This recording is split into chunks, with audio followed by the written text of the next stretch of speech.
Hey guys, it's Daniel. The following is from Eddie Vedder on LAYNE STALEY's death.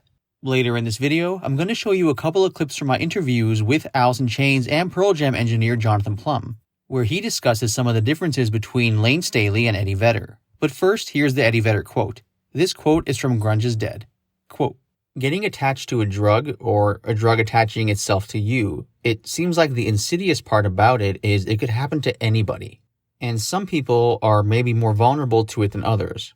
I don't know if that came from Layne trying to exercise or desensitize himself from certain things that were going on. Again, you'd hope that the music was enough to do that. Or writing songs and being able to isolate that stuff and put it in its place creates something out of it. It could be just trying something a few times and it's in you. Jim Morrison, or some historical landmark in rock and roll, for instance. You picture Jim Morrison waking up and taking 10 or 15 tabs of acid.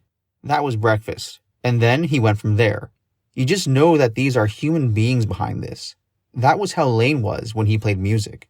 And it was also a part of his music. In a way, it was what allowed his real personality to be kind and innocent. There was a place where you could exercise some of the darker things that were going on. Apparently, there were more than we even knew." End quote. The following is from Jamie, LAYNE STALEY's brother, where he reflects on Eddie Vedder at LAYNE STALEY's funeral. Quote, "Eddie was the nicest, most supportive person there in the whole crowd, and I will never forget that.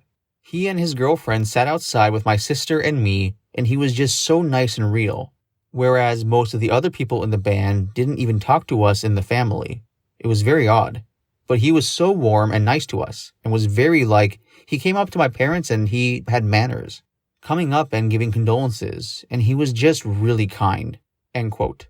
Now, Pearl Jam eventually released a song called 4/20/02, which means April 20th, 2002, the day that LAYNE STALEY's remains were found. Eddie Vedder was the key creative force behind that song. The song appears as a hidden track at the end of Disc 2 on the band's 2-disc compilation album, Lost Dogs, which was released on November 11, 2003. The following is from Mike McCready, Eddie Vedder's bandmate in Pearl Jam, where he discusses Eddie and the song. Quote, "He recorded it at 2 or 3 in the morning, just with producer Adam Casper. I think he was just so angry and he wanted to get it out. I think the reason it's a hidden track is because he wouldn't want it to be exploitative. I think he wants it to be hidden, so you have to find it and think about it." End quote. Now for my interview clips with Jonathan Plum, who worked with both Alice in Chains and Pearl Jam. Here they are. In addition to Alice in Chains, another band you work with at London Bridge Studios is Pearl Jam. How would you compare LAYNE STALEY and Eddie Vedder as vocalists? My era of working with them, again, this is the early 90s, and they were way in different places, because Layne and Alice had been a band for much, much longer, and I think had much more experience at that point than, Eddie did with Pearl Jam. I think Pearl Jam Stone and Jeff had a lot of recording experience, but I don't think Eddie did. So I think when I worked with them in the early 90s, Eddie was kind of a newbie. I started seeing the very beginnings of Eddie starting to break out more.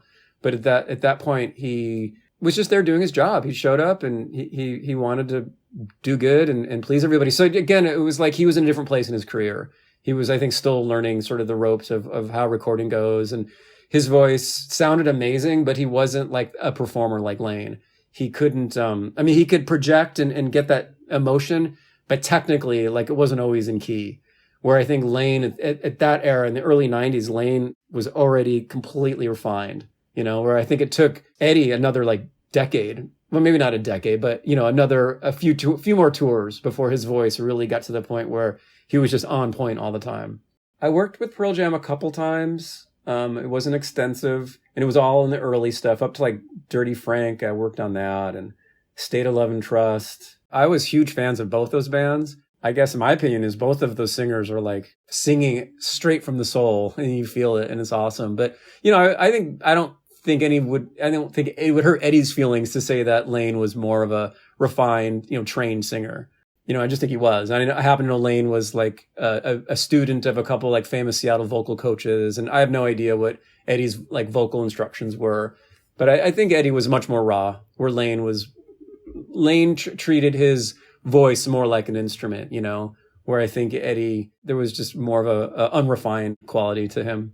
Over the years listening to his recordings, do you think he's progressed as a singer? Yes. I mean, I think that's sort of the arc of singers as they get better. I think there was a rawness in the early stuff that I think everyone loves, you know, and as he's gotten better, but he's gotten older too, you know, it's hard to say. Those young, you know, I think the early years, it's just changed, you know. It's now he's more mature and he's singing more maturely. I think back in the early stuff, it was more unbridled, just emotional screaming, you know, basically. But it's different because I think Layne always had that. Layne could control it, you know. He could get that emotional thing, but his instrument was so refined. So he was kind of singing this raw emotion through a really refined instrument, where I think Eddie had no refined instrument. It was just like kind of chaotic. If that makes sense, I don't know. I wish I could explain that better, but I mean, I think you can hear just you can sense that just by listening to it. You know, Eddie it was a little, I guess punk is the word. It's just more raw, you know? Hey guys, the following is a clip from the first interview I did with Jonathan Plum. How would you compare, I mean, they're two totally different vocalists. How would you compare Eddie Vedder to Layne Staley? I think Eddie was still sort of finding his voice in the band. I mean, it was a new band, and my sense was he was still finding his voice in general, and he was finding his voice in the band. So I think it took more work. You know, my experience with recording Pearl Jam then was that Eddie had to do a lot of takes. We would do many takes, compile the best of. And I guess, I'm trying to think now, because I worked with them a couple times. It was all back in the day, but the second time they came back, he knew more what he wanted, and I could see that progression where he was. And I've been around enough artists, you know, like I've gotten to work with Brandi Carlile a lot over the years, and someone like her, I've worked with her when she was really young, and then I've worked with her a couple times since she's toured the world. And when after they tour the world, you know, musicians, you know, they just come back a new artist, really. So, you know, for example, with Brandi, the last time I recorded with Brandi, she just, one take, it's done. You know, where when I first started working with her when she was really young, it was like kind of a struggle. So that was my impression with Eddie, was that when I got to work with him, he was still figuring it out. And now later, and I didn't know, I can listen to them play live. It's like, oh, he knows exactly what he was doing now. Yeah. Where I think Layne was already there. When I worked with Layne back in the day, he already knew exactly what he was doing. And that's why he could pull off. He was doing those takes often just in one take. So, in general, from your experience, what was different about working with Pearl Jam and working with Alice in Chains? The difference between working with Pearl Jam and Alice in Chains is I think both bands were at the same place of like making major, you know, career decisions with their bands, because they both were launching at that time. So it was super intense for all the bands, both those bands. But Pearl Jam wasn't like, their atmosphere wasn't so like party, silly, goofy. It was much more business-like. But they didn't give me they didn't pay much more attention to me in any different way. Although I will say, Mike McCready did. Mike McCready was the guy that like pulled me aside and asked me like how long I worked there, and like kind of like got to know me a little bit. So that's how it stands out to me, is like Mike McCready was like that, and Layne was like that. They were the two guys in both those bands that like actually was interested in this young kid that was there basically to get them coffee or do whatever. And from what I know about history books too, it's like that was kind of the two different bands. You know, Pearl Jam was kind of more business minded. So it didn't seem like there wasn't like this goofy locker room vibe as much with Pearl Jam as it was with Alice in Chains. It was a comedy show all the time. So I guess Pearl Jam were more straightforward, so to speak? They were much more professional and polite, but I wouldn't say they were any more interested in me. As again, I'm working for the studio. So when they show up to the studio, I'm the guy that they're going to see, and they're going to need stuff. They're going to need coffee. They're going to need to know where to put their amps or whatever. And what's interesting about that era of London Bridge, which is pretty unique, I guess no one really talks about this, but like most studios, even nowadays too, like if you're a big band, you go to a studio in LA, there's going to be runners, there's going to be techs, there's a whole infrastructure of how a studio is going to run.